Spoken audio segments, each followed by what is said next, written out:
Autolite and its 98,000 dealers bring you Miss Agnes Moorehead in tonight's presentation of Suspense.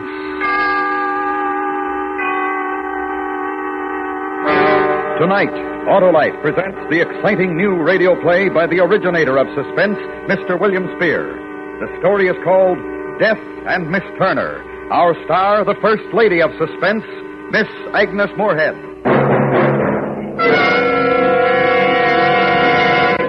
Hey, Harlow. Howdy, Sheriff. Arrest anyone lately? No, but I want to check up on you because I heard you've been boasting you got a system that can't lose. Why, Sheriff, of course my system can't lose. It's the best there is, the Autolite electrical system on my Autolite-equipped car.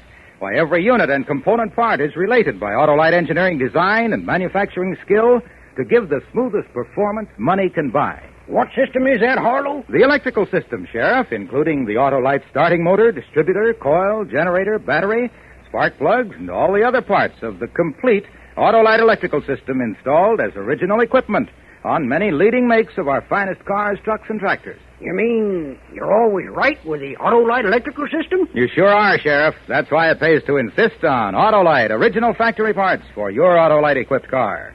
And remember, from bumper to tail light, you're always right with Autolite.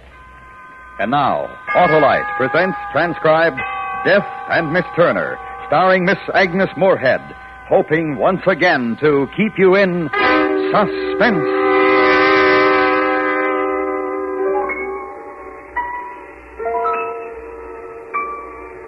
We went out for a walk this morning. I was dead, and I went out for a walk. Miss Briggs went with me. It was her idea. I wouldn't have particularly thought of it. She brought the new picture in this morning. She took my chair and stood on it and took off one shoe and hammered the nail in the wall and hung the picture up. She asked me if it was hanging straight, and I said I thought so. And she said, well, and she took off her glasses and gave me a little inquiring expression. She always does that after she's done something for me. She wants my approval. So I looked at the picture hanging there, and I smiled, and I said, it's lovely. Plain black frame. Yes, you're right. That's just the right frame for it. I beg your pardon? The frame. I said it's good. The frame? Yes. Yes. There are some other pictures downstairs we could have framed, if you like. That would be a lot of trouble, wouldn't it? Not a bit. I think I could sleep some more. There's a headache just hovering over me. I don't want to wait until it gets me. Of course. You finish your nap. You know what might be nice, though, later on? To get some air. Go for a stroll in the park. Go out today? And have lunch somewhere nice, like 96 Piccadilly or Claridge's. How about it? I'll ring up and reserve a table. It's cool. Maybe I can borrow that red coat that's hanging up in there. Yes. That's fine, Rachel.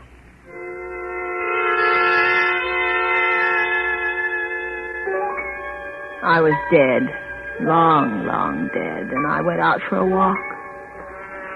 My name is Rachel. Yes, there can't be any doubt about that now.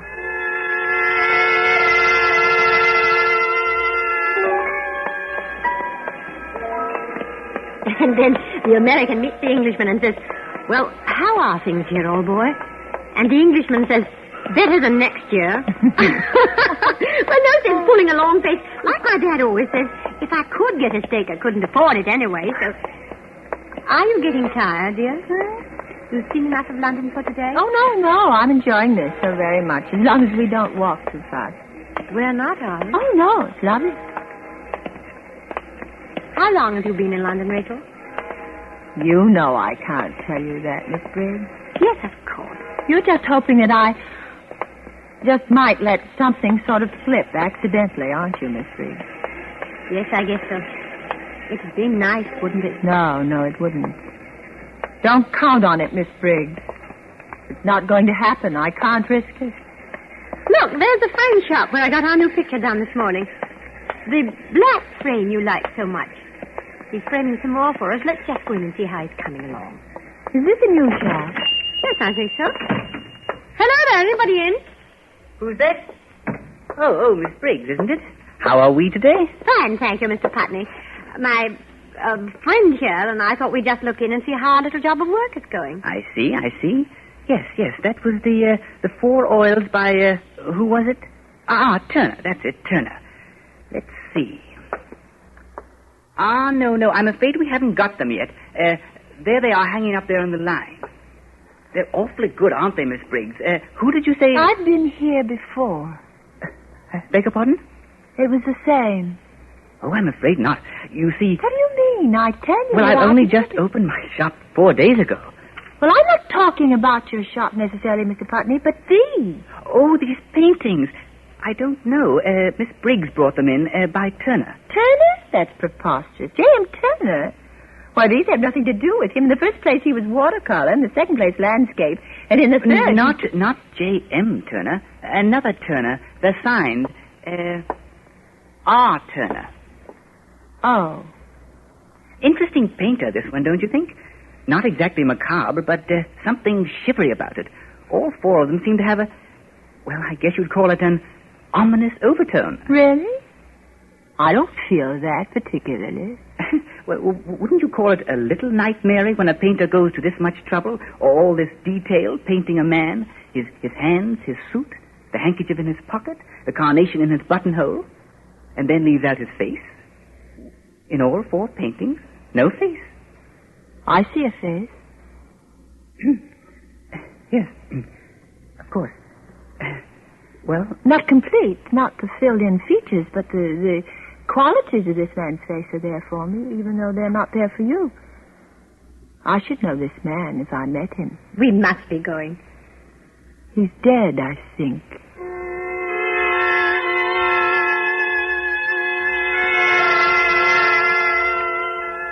We rode back in a taxi, Miss Briggs and I. She had a bundle which Mr. Putney said she'd ordered or something. I wasn't listening to them. Every time I opened my mouth to say something, I gave them an advantage. Every time I went out for a walk with one of them, like today, I showed things in my expression that told them what they wanted to know. I'd fallen into the trap when Miss Briggs had suggested that walk this morning. I'd been weak. I should never have gone. I want to be dead, and I won't be brought back from it. Well, had a nap, Rachel? Yes. What have you got there? This? Some stuff I ordered the other day for Mr. Putney. Oh? What is it? You laugh. No. Well, I know it's foolish, but as my dad says, faint heart never drew a royal flush. I must say I don't know what that means quite. I'm not a card player. Anyway, it's something I've always wanted to have a private dabble at. They say it relaxes the nerves. And who knows? I'm younger than Grandma Moses. Paints. You bought a box of paints. And brushes. This one, if you please, costs 2 guineas. It's for the fine detail work, he says. Sable. Huh? It's a sable brush. And these things, you mix your colors on them. Palettes. And then there's whatever this is, fixative. And, well, anyway, I've gone and got a perfect smasher of a real professional kit. Now, someone will teach me to draw a straight line. You didn't buy this box of paints for yourself, did you, Miss Briggs? Well, whatever... You bought them for me. That was it, wasn't it? I was a painter. That's what you're waiting for me to find out. R. Turner, the painter who does portraits of a man without a face. It's Rachel Turner. Is that it? I don't remember it, but is that it? Am I Rachel Turner? Wait here. I'm going to get Dr. Grice.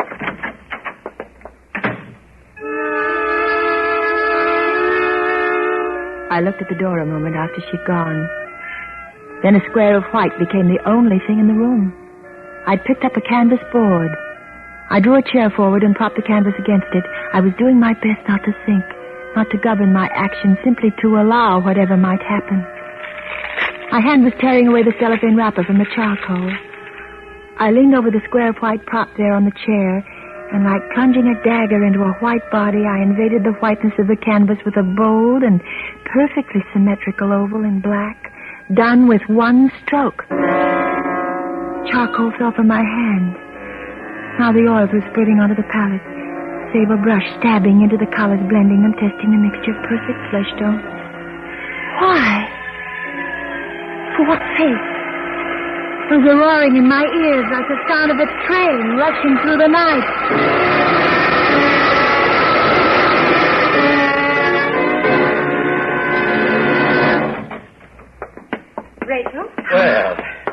We meet at last. That is to say, we meet as people meet in a drawing room, a cocktail party, perhaps, where the hostess hasn't had the time to introduce us all around. We find each other elbow to elbow at the punch bowl. At this moment, you smile to me as I hand you your glass, and I say, my name is Grice. I'm Rachel Turner. I'm a painter. Oh? It's a subject on which I'm dreadfully ill-informed. I'm a psychologist myself. Sir Bartley Grice, of Her Majesty's College of Medicine. Heavens. Not only a painter, but a positive encyclopedist. How could you know that? Have we met before? We've not met at all this way. We don't meet, you and I, Sir Bartley, until some months in this year, 1952, when you're my doctor. And I'm a patient who has lost her memory. How much do you know now, Miss Turner? You're going to be sorry. More than that, you'll be the object all the murderous hatred my tortured soul is capable of if you persist in bringing me back. I shall risk that. Many people hate me. I saved many others from being hated.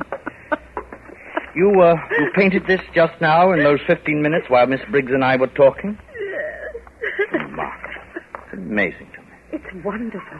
This man's face, why him? I mean, for what reason this particular countenance? Is he real from life? What's his name, then? Who is he? I don't know. I saw him only once. Well, then, why do you feel compelled to bring back this face to show to yourself again now? Why?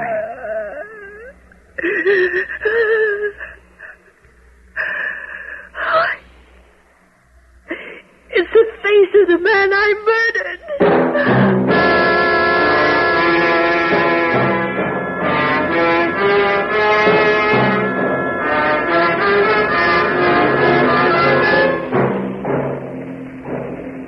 Autolite is bringing you Miss Agnes Moorehead in Death and Miss Turner. Tonight's presentation in radio's outstanding theater of thrills, Suspense.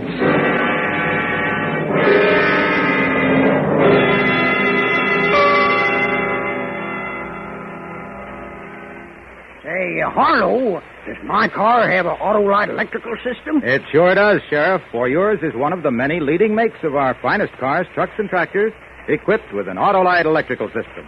And Autolite is the world's largest independent manufacturer of automotive electrical equipment. What kind of chores does this system do, Harlow? Well, Sheriff, it goes to work at the flick of the ignition switch and performs every second your engine runs.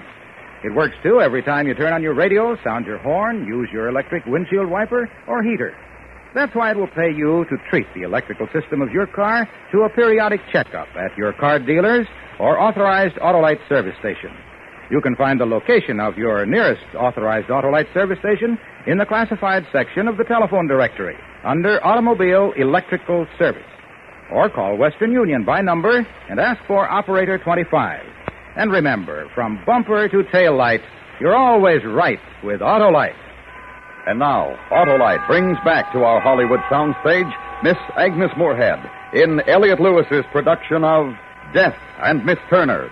A tale well calculated to keep you in suspense.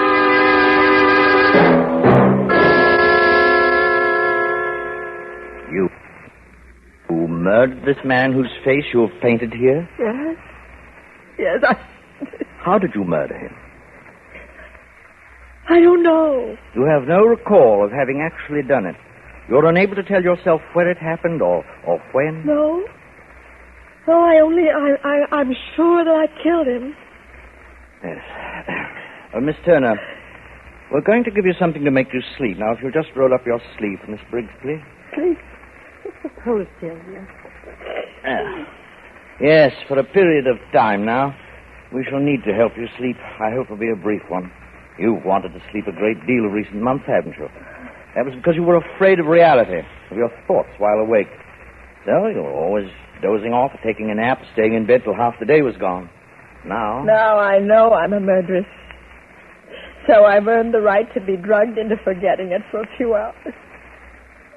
I was already dead. I'd forgotten. Why couldn't I have been allowed to die? Why not have hung me for it while it didn't matter? But for what? For a murder you can't describe? Of a man whose death in circumstances pointing to violence we have no record? Why, no one on earth has come forward to accuse you of any crime. How did you find me?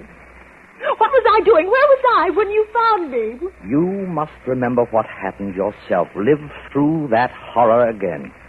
Only then will you know what is true. In the meantime, I shall help you in every way I can. Hate me if you like. It's better than hating yourself. Good night, Miss Turner.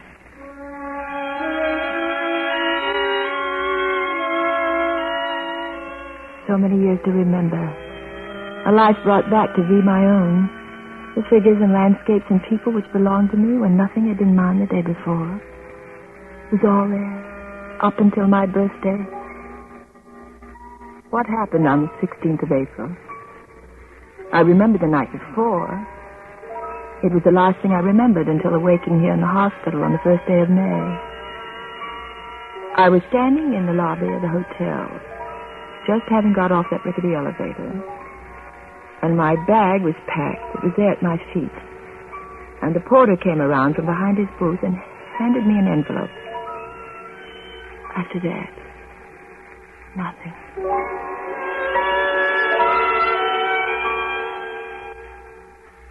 Black. White. Piano. Tune. Train. Teach. Barrister. Lawyer. Pallet. Paint. Porter. Ticket. Train. Snow White. I beg your pardon? Snow White. She has that long train that the dwarfs carry. Oh, yes, quite right. Blood. Red. Train. A thought. Miss Turner, have you noticed anything about your response to this word? Which word? The word train. Oh. I've put it to you 3 times, and each time you, for some reason, avoided connoting what one should expect to be the most commonplace definition. You haven't answered with smoke or wheels or Waterloo Station or underground. Have you any idea why you should be unwilling to recognize the word train as a high-speed conveyance traveling on wheels on rails? I don't have any idea. Book. Dealer. Yorkshire. Terrier. Train. Wreck. Thank you, Miss Turner. I think that will do us for the day.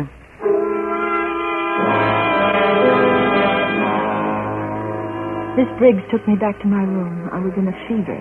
I could hardly walk straight. She kept dabbing at my forehead with her handkerchief, but it didn't do any good. I could see her lips moving, probably asking me if I was all right and could she help me, but I couldn't hear her. There was another horrifying, terrible sound filling my ears. I held my hands over them trying to shut it out, but it only grew louder. In my room, Miss Briggs tried to push me toward the bed. I could see her lips framing, "You must lie down," but I thrust her out of the way and lunged for the canvas board. My hands and arms were numb as though they were floating out of my control, except that they ached agonizingly. There were flashes before my eyes, pounding waves that threw my head back and forth as though I were being battered in some apocalyptic storm. Came a frightful shrieking, torn from the throat of a damned soul in torment, and I fell forward on the ground, and something fell with me. And I saw it, the picture I'd painted, and the voice that was shrieking was my own.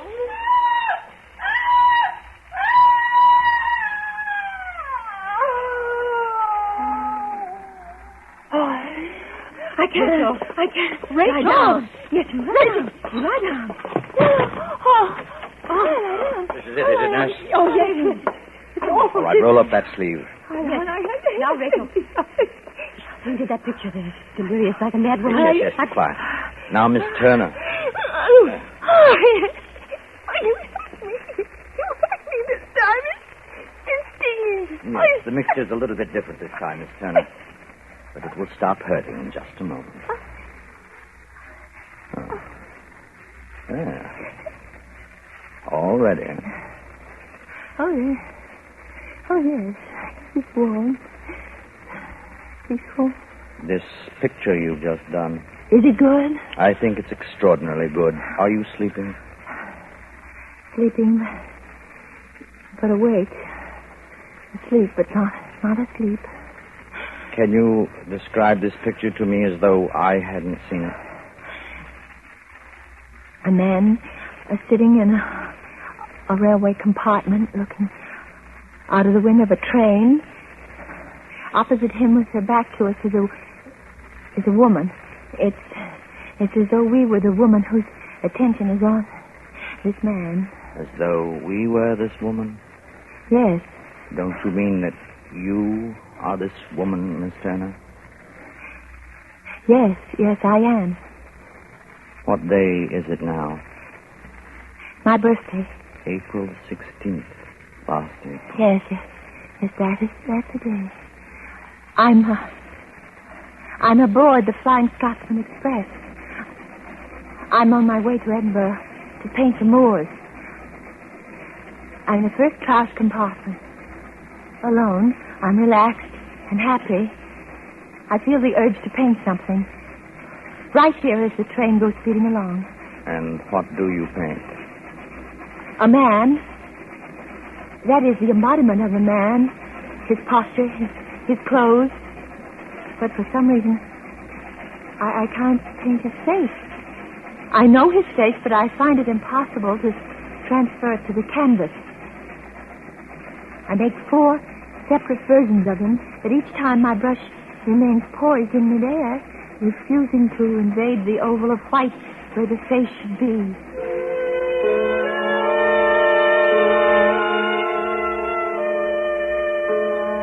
At Manchester, I got out to stretch my legs, walking up and down the station platform. And when I resume my compartment, I find that I have a fellow traveler sharing it with me. He's turned away as I enter. He's occupied with closing the window as it has begun to rain outside. As I seat myself opposite him, he turns to face me directly. He's the man. It's his face which is missing from the portraits that lie on the chair beside me. How do you do? How do you do? How do you do? Well then, do you feel not well? Forgive me for staring at you. I didn't... I mean looking at you in this way. It is all right. Fine. I'm a painter, you see. Artist? Yes, good. An artist. Well, this is the impossible part. Here, you see these pictures? Huh? Oh, yes. Very interesting. I mean, not to know who it is, his face. Oh, but I do know. I didn't feel I could do the face before, but now I can. Oh, sure. Why? Because it's your face. My face? What for, my face? Yes, I know it's queer, but it's... I mean, you are going to put my face in there? Yes. Well, all right. It's all right. Go ahead. You mean it? Now? Sure. What do I do? I mean, I am all right to sit here like this? Yes. Just that way, please. If you'd tilt your head just a little more that way. This is all right? Yes. You're in the shadow, though. If there was only a little more light. Too dark. I have it. Would it be too much trouble if we change places? There's good light here where I'm sitting. Pardon? If we change places, I'll sit over there and you... Oh, change places. Sure. I sit down where he has been, and he places himself exactly where I've been sitting a moment before. For a moment, he looks at me, smiling. And then it happened. There was a grinding, crashing thunder. Smoke and steam obscured his face, still smiling in surprise. And then an inferno of splintering wood and glass and rending steel came screaming at him, and the car split in two and flames engulfed him, shrieking in death. I killed him. He changed places with me. It was I who was meant to die. It was my place. I killed him. He took my death.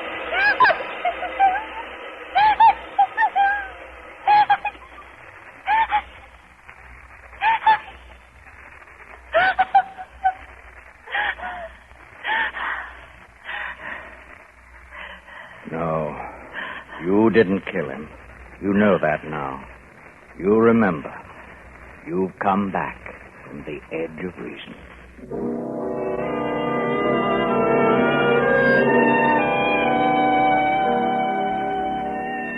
I'm going home.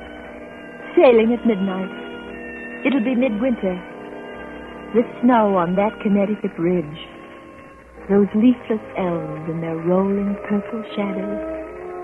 They gave me a farewell tea this afternoon, and I even had a cocktail. The hostess was much too busy to introduce us all around, but a very nice gentleman came up to me and introduced himself. My name is Grice. I'm a psychologist. I am Rachel Turner. I'm a painter.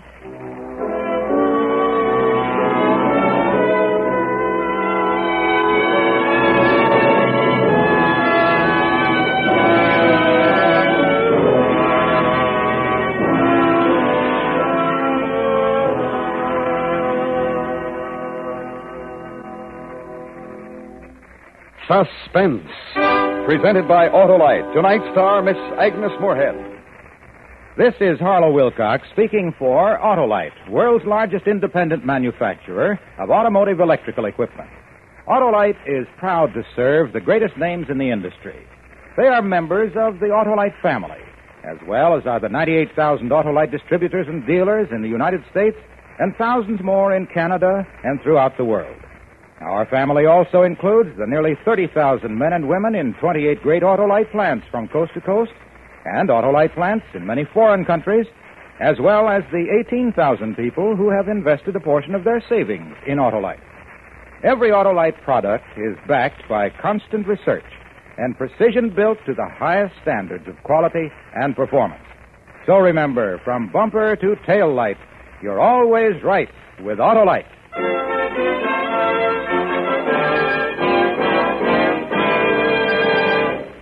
Next week, a story based on fact and taken from your morning newspaper. The exciting report of one man's efforts to prevent a national tragedy. The story is called Man Alive. Our star will be Mr. Paul Douglas. That's next week on Suspense.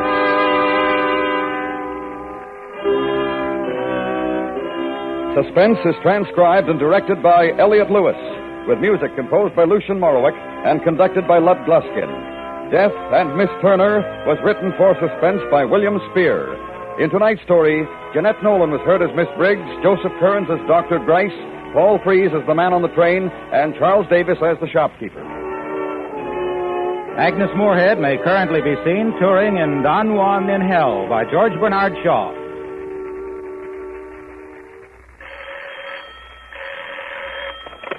You can buy Autolite electrical parts, Autolite stateful batteries, and Autolite resistor or standard type spark plugs at your neighborhood Autolite dealers. Switch to Autolite. Good night.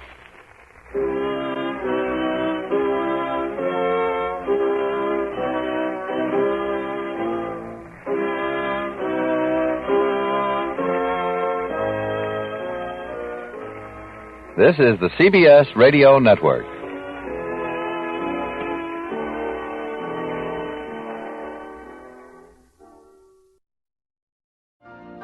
You've been listening to the OTR Gold Network.